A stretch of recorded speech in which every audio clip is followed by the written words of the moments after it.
Este é o Acesso Geral, eu sou Márcio Miguel, bem-vindos ao nosso programa. Que bom que você está aí do outro lado para dividir comigo esses momentos de lazer, entretenimento, cultura. Eu espero que você goste do programa de hoje, porque eu vou falar sobre cinema. Tem mais estreias neste final de semana e tem mais um filme nacional estreando, que é O Último Virgem. Eu fui a São Paulo conversar com o elenco, com os diretores deste longa-metragem. Eu conversei com o Guilherme Prates, conversei com a Fiorella Matheis, conversei com a Bia Arantes, o Lipe Adler e também com os diretores Wilson Baco e Felipe Bretas. Eles vão falar um pouquinho sobre O Último Virgem, que na verdade foi filmado em 2014 e só está entrando em cartaz agora no final de 2016. Já já você vai saber tudo sobre o filme.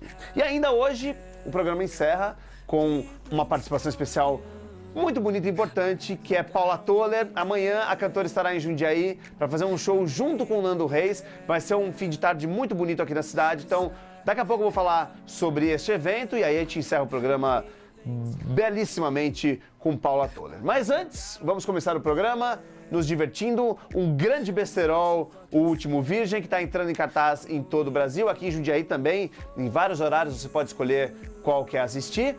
Vamos conferir o trailer para você dar uma olhada e já começar a entender o que é O Último Virgem. Vê aí. Como hoje é a nossa última aula, eu vou liberar vocês um pouquinho mais cedo, tá bom? Mas é pra estudar, hein? Não dá pra entrar virgem na faculdade, brother. Isso é uma vergonha. Fim de ano. É hora de correr atrás do prejuízo. Sabia que você é um aluno muito especial? Eu? E eu gosto muito desse seu jeito. E nesta prova final, não dá pra perder ponto. Quer te dar aula, né? Te dar outra coisa. Você acha que eu dou conta? Nem pra ser reprovado. E aí, como é que eu faço? Você faz o quê? Daqui uma horinha, você não será mais o que você é. Ela falou que a camisinha é responsabilidade do cliente. Alguém tem? Não! Tu corre, né? A oportunidade perfeita pra melhorar o rendimento. Química. Quer mulher queira ficar com você? É uma mulher de sorte, tá? Fecha a porta. Biologia. Tira essa roupa e vem pra essa cama agora. E você fica tranquilo, porque eu vou te ensinar tudinho. Pra essa galera, ser aprovado é questão de honra. Guilherme Prates, Bia Arantes, Fiorella Matheis. Olha que eu mostro, hein? Duvido. Vai, Dudu! Vai, Dudu! Ai, gente, tá calor, né? O Último Virgem. E para começar, o meu bate-papo é com o Guilherme Prates e a Fiorella Matheis. O Guilherme Prates fez, durante um tempo, a novela Malhação, e aí ele faz o protagonista Dudu no filme, e a Fiorella Matheis faz a professora Débora, que é uma professora de biologia muito bonita, e a Fiorella, todo mundo conhece, é a namorada do Pato, e além de namorada do Pato, é amiga do Paulo Gustavo e também faz o Vai Que Cola, que tá na 4ª temporada. Conversei com os dois, eles contaram um pouquinho como é que foi fazer O Último Virgem. Dá uma olhada nesse bate-papo.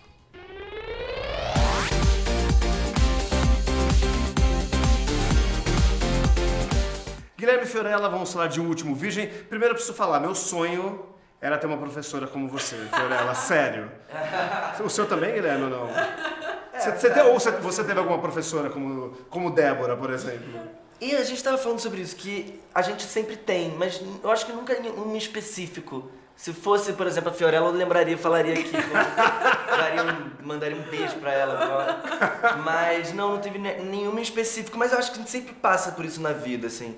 Eu lembro que eu tinha uma professora de português, antiga, que eu era apaixonado por ela também.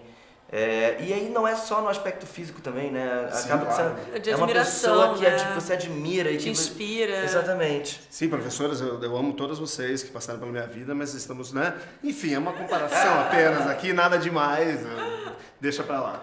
Vamos falar do seu personagem, Guilherme? Vamos falar do Eduardo um pouquinho. É um menino que tá começando a conhecer os prazeres da vida, né? Tá com dificuldade, inclusive. Com dificuldades pra conhecer. Exatamente. Se libertar. E, na verdade, a Débora será a primeira paixão dele, aquela paixão meio utópica? Acho que é uma paixão platônica, né? Platônica. Eu acho que é uma paixão platônica. Acho que a Júlia é a primeira paixão dele. Porque, na verdade, ele tá naquele momento do jovem que tá tudo nublado na cabeça. Ele não consegue separar o que é o tesão, do que é da admiração, do que é... Tá uma confusão. Eu acho que a Débora é uma paixão platônica e a Júlia depois é uma paixão genuína que ele vai descobrir. Ele não consegue fazer essa separação tão bem na cabeça dele, eu acho. E eu acho que uma ajuda por um lado e outra ajuda por outro. Se não fosse a professora Débora para ser o gatilho daquela situação, ele De repente nem descobriria, ele nem a Júlia desse descobriria a jeito. paixão que ele teve pela Júlia. Então eu acho que cada uma mexe na cabeça dele de uma maneira, mas as duas contribuem para a formação do Dudu no final das contas. E Fiorella, você acha que o Vai Que Cola deu esse boom na sua vida pra você entrar no mundo da comédia? Porque eu acho que o Vai Que Cola foi... Com certeza, né? Imagina, o Vai Que Cola foi um programa que eu faço parte desde o início, né? Desde o primeiro episódio, desde a concepção da coisa. E foi um programa que fez muito sucesso logo assim de cara, uma coisa um pouco inesperada por todo mundo. E foi onde também eu me descobri na comédia e também estou em cena o tempo todo com pessoas, gênios da comédia, né, do Brasil. Então, sem dúvida, eu acho que foi uma vitrine assim para mim nesse gênero. O Railson estava falando, na verdade, que você foi parceiro desde o começo no Último Virgem. Diferente do Vai Que Cola, que vocês se conhecem todos, já são uma família, né? No Último Virgem vocês também se conheciam. Como é que rolou esse entrosamento entre atores, entre o elenco, na verdade, entre os diretores? Como é que rolou isso? Não, eu não conheci ninguém. Acho que ninguém. Eu conheci o Lipe de Rio de Janeiro, Macho Gávea, A Vida de Festa. Rio. Mas eu conheci primeiro os diretores, que a gente fez umas leituras. Na verdade, eles me convidaram para fazer uma outra personagem. E aí eu pedi para fazer a professora Débora. E aí, enfim, assim foi criando a nossa relação. E eu fui conhecer, de fato, o Guilherme, a Bia, os outros atores no set mesmo. Vocês tinham feito... E você, na verdade, antes da outra pergunta, e você, Guilherme? Você já conhecia a galera? Não, eu não conhecia Também ninguém. não. Eu entrei aos 47 do segundo tempo. É mesmo? Eu entrei no 48. Se você entrou no Provocação 47, total, né? eu entrei no 48. Porque o projeto ele existe há muito tempo. Desde a peça do Lipe, e eu acho que ao todo o projeto demorou uns 6 anos. Eu entrei já no mês de filmagem. Então, eu não conhecia ninguém, eu de repente fui introjetado nesse mundo e aí passei a conhecer todo mundo ali no set, nas leituras. E aí a preocupação era criar esse entrosamento. Não só nossa, né, na questão das cenas que a gente tinha, mas também na relação dos outros personagens. Eu falei muito, por exemplo, dos meninos, que eles tinham uma preocupação muito grande de ser um grupo de colégio coeso, que tem a característica de se conhecerem há muito tempo, durante anos. Mas uma outra relação que é muito importante dentro do filme é a da Júlia, que é uma amiga de infância. Sim. Assim, como você criar uma cena de intimidade com alguém que te conhece sem máscaras, desde sempre. Criança, né? É aquela relação transparente. Então, conseguir criar essas relações foi uma preocupação do filme, até porque a gente não se conhecia, eu não conhecia ninguém. Mas a peça você já conhecia? Não. Não, também? Também não. Não tinha visto a peça? Não. Então foi a primeira leitura mesmo, foi a primeira vez que vocês conheceram o roteiro. Isso aí, então. Gente, muitíssimo obrigado. O Último Vídeo nos cinemas, Dia 1º de dezembro. 1º de dezembro, para começar as férias já. Todo mundo assistindo o Último Vídeo. Já. E se reconhecendo em muita coisa ali, Nossa, né? muita! Com certeza, eu me reconheci em muita coisa ali. Você vai se reconhecer também. Gente, muitíssimo obrigado, valeu. Obrigada. Valeu, obrigado.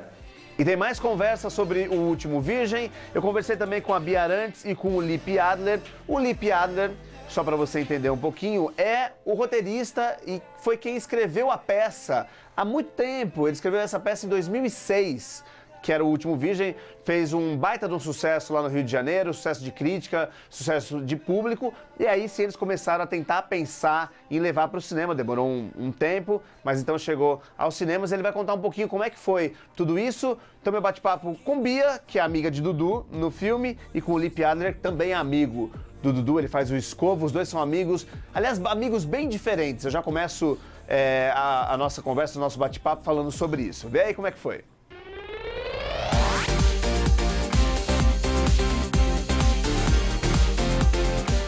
Bia e Lipe são os dois amigos de Dudu no filme, cada um à sua maneira. Eu vou começar com a Bia então, que é mais comportada. Pode ser, Lipe? Aí depois a gente fala do roteiro também, a gente já fala tudo aqui.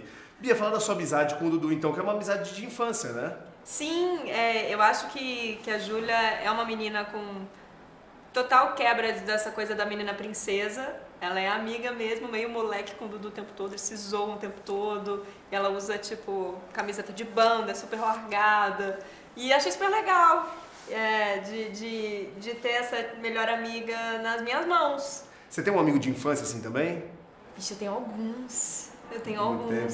De muito tempo. Eu sou bem grudada com os meus amigos de escola, assim, até hoje. Por mais que estejamos em caminhos diferentes, a maioria das minhas amigas de Minas estão casadas, que é desesperador. Mas eu tenho alguns, sim. E eu sou uma menina meio masculina também. E meus papéis, eu tinha feito sempre a mocinha. Nunca tinha uma menina sincera que fala, não sei o quê. Eu gostei muito por isso. Eu cresci com meu irmão mais velho. Então tive a infância inteira uma convivência mais masculina. Mas vou falar que a menina ela é uma menina masculina, mas que chora também, sofre. Não vou contar porquê, mas né, tem esse momento. O valor sentimental não se perde, né? Até porque no filme se descobre muitas coisas assim a respeito de crescer, de adolescência, de amor e tudo. E isso não se perde, mas fazer uma menina descontraída foi bem bacana. Foi um desespero fazer uma menina jovem, que eu já tava lá no alto dos meus 20 e tal, fazendo uma menina de 17. Mas foi muito legal, muito bacana. E o seu personagem, Lipe? Essa amizade que você tem com o Dudu no filme? O Escova ele é repetente, né? Por livre e espontânea decisão dele mesmo, porque ele gosta de ser o promoter das chopadas da escola e dos eventos, e ele ajuda o Dudu porque ele gosta dele mesmo, entendeu? Acho que ele tenta ser um coach, ele é um pensador, né, de filosofias tântricas e as determinadas de diferentes formas de masturbações e derivados. Então, assim, ele tem essa intelectualidade retardada. E ele é muito divertido. E no fim das contas, o que eu achei engraçado é porque vocês têm as amizades do filme são bem diferentes, né? Por exemplo, a sua personagem, a Júlia, ela é amiga também da menina que é mais aberta, de mente aberta, que vai e sai com todo mundo. Vocês, a amizade de vocês, tem o Dudu, que é o nerd, tem o cara mais paz e amor, tem o gordinho, que eu vou falar gordinho aqui, né, porque é um pouquinho mais acima de gordinho, mas é gordinho. E você, que é o repetente. Então, essas amizades conseguem se juntar e conseguem conviver juntas. Isso que é muito legal do filme, né? Esse filme, ele é um documentário brincalhão, né? A melopédia dos personagens, a forma como eles falam, por mais que eles sejam diferentes, eles são muito parecidos. E eu acredito nessa relação. Eu acredito que as pessoas são diferentes, cada uma de um jeito, mas que pode haver essa aceitação. Então, no caso deles, eles são 4 anti-heróis. Porque o Gonzo, que é o mais zen, um cara que está em outro mundo, você vê ele um menino lindo. O Christian é um moleque assim, super bonito, lourinho, de olho azul, todo... O Dudu, que é o virgem, mas assim, ele é um virgem por uma opção dele, né? Ele é um cara que tem valores, ele é um cara... coeso com aquilo que ele pensa e com o que ele sente. O Borges, que é o gordinho, ele é o pegador, ele é o cara que mais transou do grupo e que mais pega a mulher, entendeu? Porque ele tem atitude, porque ele tem personalidade. O fato dele ser gordo, magro, preto, branco, judeu ou cristão é indiferente. E o Escova, ele, por mais que ele possa, né, surfar um pouco nesse arquétipo, né, do repetente, do mais fortinho, etc., do metrosexual, ele é bobo, ele é fofo, e ele quer ver o sucesso dos amigos, ele quer que os amigos todos se deem bem. Essa relação, né, desses personagens é o que dá essa linha energética do próprio filme. Porque são pessoas muito diferentes juntas por um senso comum, né, por um bem comum ali, que é o Dudu. E acaba a graça do filme vem por aí, porque fica cada um dando o seu pitaco numa situação tão delicada, né? E fica engraçadíssimo. Eu acho que toda comédia tem isso, né? Que é de trazer um tom engraçado para uma coisa que na verdade é dramática. Sim, total. Quando a gente sente isso, quando a gente tem esse frescor da juventude de estar descobrindo a sexualidade, de estar indo perder a primeira vez, são coisas muito delicadas. E tratar isso na comédia é muito legal, ainda mais com estereótipos tão diferentes, porque você olha visualmente, você pensa que você conhece todos os meninos ali. É exatamente isso que o Lipe falou. E a gente pensa que a gente já passou por isso. O gordinho engraçado, o nerd vai ser o nerd que se dá mal. Só que não, o gordinho é o pegador, o nerd tá ali desse jeito porque ele quer. E eu acho que a internet vem quebrando isso muito. Hoje em dia, o que eu falei agora há pouco, os galãs do Instagram são os meninos que estão com um canal no YouTube e que, na verdade, não tiveram, assim, uma infância super descolada. São os nerds que têm o maior contato com a internet, que agora são os galãzinhos teen. E isso tem mudado muito, graças a Deus, dessa quebra dos estereótipos. As pessoas estão mais abertas, eu acho, né? A aceitar e entender todo tipo de gente, gênero e forma física, enfim, isso faz né? parte da nossa geração, e até nós como artistas, a gente tem uma responsabilidade social muito importante. Isso de passar, né, o que a gente enfrenta hoje em dia, que é principalmente com preconceito, a gente não admite mais. A nossa geração já considera esse tipo de discriminação ultrapassado. Então, assim, é importante também. O filme é uma comédia, é um filme que tem uma função de divertimento. Eu quero que as pessoas, sabe, sentem ali na cadeira do cinema com seus problemas e se desligam completamente, embarquem naquela história e saem do cinema melhores do que elas entraram. Assim, esse é o meu objetivo como produtor ou como roteirista de cinema ou de teatro, ou de qualquer coisa que seja, é entreter a pessoa desconhecida, que depois vai chegar e você vai falar assim, cara, muito obrigado, porque quando eu faço teatro e eu encontro as pessoas vêm até mim, independente se você é conhecido ou desconhecido, e ela fala assim, cara, gostei demais, sabe, foi bom pra caramba, ri pra caramba, assim, é como se assim, pô, eu tô compartilhando com ela o melhor que eu posso, que é a nossa capacidade de entreter, de artístico, né, de vivenciar aquela situação e a pessoa se identificar. E nós temos essa responsabilidade. O filme passa essa mensagem de uma forma meio subliminar, né, de arquétipos diferentes, de anti-heróis que se aceitam. E isso cara, principalmente para essa garotada. Eu sinto que essa nova geração que está caminhando agora é uma geração que vai chegar assim super mais, com a cabeça muito mais evoluída para o futuro, para nossa sociedade ela, né, entrar crescer, numa... né?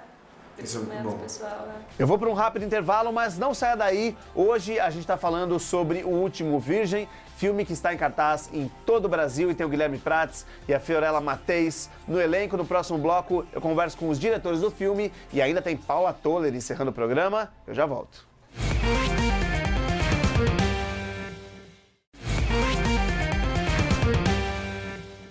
Eu tô de volta com o Acesso Geral e hoje falando sobre o filme O Último Virgem, que está em cartaz em todo o Brasil, inclusive em Jundiaí. E agora você vai conhecer um pouco dos bastidores do filme, como é que surgiu a história, não é? Como é que o elenco se comportou para fazer as cenas do filme. Eu converso com o Hilson Baco e o Felipe Bretas, que são os diretores deste longa-metragem. Confere meu papo com eles.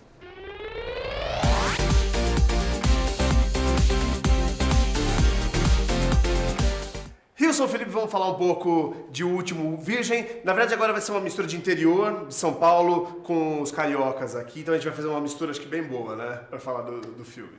Os cariocas. Mineiro. Mineiro? Mas mineiro com sotaque carioca já. Não. Não? Não. Mais ou menos. Ele me recebeu aqui falando carioquês total. Não, tô brincando. Vamos falar do Último Virgem. Como é que surgiu a ideia de fazer o filme? Na verdade, ele é inspirado numa peça de teatro. Exatamente, pode falar você. Bom, então o filme é um espetáculo teatral do Lipe Adler, que também é o roteirista do filme. E foi um sucesso, por mais que tenha sido um espetáculo independente, foi um sucesso de público e crítica. E posteriormente surgiu essa ideia de adaptar o filme para o cinema, tal como outras obras também beberam essa fonte nacionais que foram um sucesso.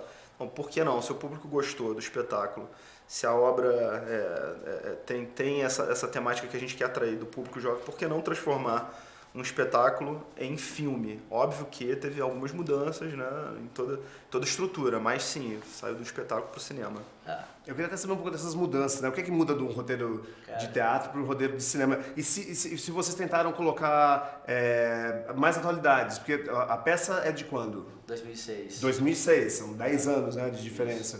O que é que vocês colocaram de diferente, vocês mudaram? A própria adaptação, né, quando você sai do formato, né, se você sai do teatro e vai para o cinema, sofre muita adaptação, né? No caso, o que o Adler fez, ele transcreve, ele fez uma adaptação para o roteiro e começou a trabalhar isso. Quando a gente chegou no processo e tudo, a gente detectou que existia ali um argumento, um bom argumento, Não era um roteiro já fechado, finalizado. E aí começou todo um processo para poder mostrar que aquilo existia, um bom argumento para ser trabalhado, né? E aí, posteriormente, mais adiante, a gente dá um pulo nessa história, porque a gente está falando agora de 2010. Eu vou pular para 2013. Tem muita coisa que aconteceu nesse meado aí. A gente teve a chegada do LG Baião, que foi o cara, junto com o próprio Adler, que deu essa roupagem, bebendo nas fontes que a gente já estava citando.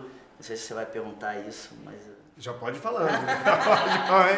Bebendo nas fontes. O filme tem muito a ver, tô me soltando, vai, solta aí. O filme tem muito a ver com as referências também, obviamente. Não é só as referências do roteirista, né, e do próprio Lipe Adler. Tem a ver com as referências nossas também. Então a gente bebeu... cinematográfico. A gente bebeu muito na fonte.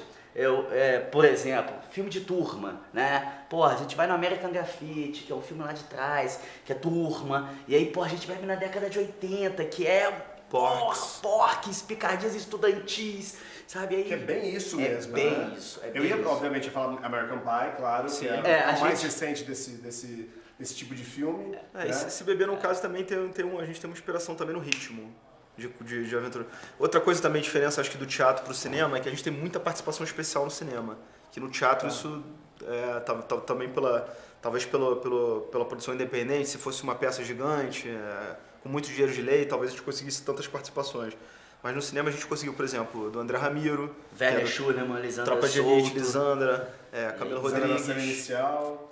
Exatamente. Cena Inicial. Cena Inicial. Quero aqui dizer que não tem nada a ver, tá? Comigo, assim. Vocês vão entender quando vocês assistirem ao filme. A cena inicial foi inspirada nele.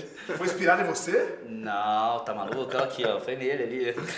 Na verdade foi do produtor. Só fazendo uma colocação, é o seguinte, você citou American Pie, obviamente. E é óbvio que para os jovens de hoje, a referência maior é o American Pie, que bebeu na fonte desses filmes da década de 80. American Pie, Sex, Drive, são filmes, né, que falam com essa linguagem. E o termo que a gente está tentando, né, colocar é uma nacionalização de gênero, cara. A gente pegou, bebeu nessas fontes e está nacionalizando esse gênero. Não é novo, não é nada diferente. O bacana é que é um BO feito com uma equipe bacana, que já estava no mercado, que nos abraçou. Sabe, isso foi bem legal, que a gente misturou gerações, assim, nós como jovens cineastas, mas também teve, por exemplo, Toninho Muricy, que é o nosso técnico, tem 30 anos de cinema, né? Então assim, a gente tinha o Lalo também tem 30 anos de cinema. Edson Mujica. Então a gente tem pessoas que estavam no primeiro filme e a gente tem pessoas que estão com 30 anos de cinema dentro da nossa equipe. A gente fez questão de ter esse mix. Então, para atores também, o próprio Werner Schumann, que é um cara cascudo. O pessoal aceitou muito a nossa proposta, porque assim, somos virgens. Mas cada um tinha uma história dentro do cinema, mesmo que pequena, mas cada um já tinha 10 anos ali trabalhando com cinema e outros filmes e outros projetos. Uma coisa muito legal que vocês não colocaram, e por isso eu achei legal, é essa coisa de não ter incluído redes sociais, né? Porque hoje em dia as redes sociais são muito fortes. Em 2006 elas não eram tão fortes ainda, acho que nem lembro, o Orkut era naquela época, ICQ, MSN, nem sei se não me lembro. Mas hoje em dia elas são muito fortes e vocês não incluíram isso, né? Talvez para a história ter esse movimento, para conseguir andar de uma maneira diferente e para poder voltar nos anos 80, como vocês falaram?